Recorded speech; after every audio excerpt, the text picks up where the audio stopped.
Une marée humaine en habit noir aux abords du Grand Palais, le deuil va durer 1 an. Tous chantent l'hymne royal, qui n'est pas l'hymne national, mais en Thaïlande, le roi est un demi-dieu. Alors la douleur est encore plus grande. Jamais je n'aurais pensé que notre roi pouvait mourir. Il aurait dû vivre encore 100 ans. Il a fait tant de choses pour nous. Je suis venu pour exprimer ma loyauté envers le roi. Aujourd'hui, du ciel là-haut, il doit nous regarder et espérer que notre peuple restera uni. En ville aussi, chacun porte des habits noirs. C'est obligatoire pour au moins 1 mois. Alors, la pénurie de vêtements sombres commence à se faire sentir. Dans les quartiers populaires, on fait même la queue pour teindre son linge. Et gare à ceux qui portent un habit d'une autre couleur, comme cette femme,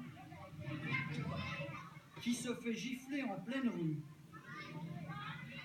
Les transports sont aux couleurs noires et blanches, et même les voitures de luxe.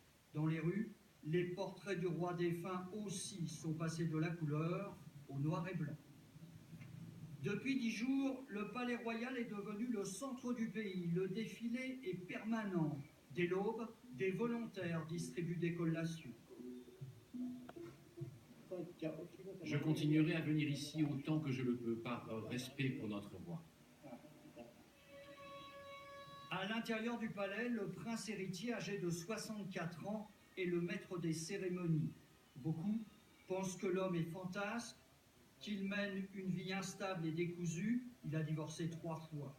Mais personne n'ose le dire, car en Thaïlande, la loi punit de plusieurs années de prison le délit de lèse-majesté. Le deuil déroute aussi beaucoup de touristes qui ne s'attendaient pas à une telle situation. En ce moment, c'est très différent. Les bars sont fermés. Il n'y a plus de musique. Le gouvernement a demandé hier aux touristes, ils sont 33 millions chaque année, de faire un effort, de se vêtir décemment. Dans 48 heures,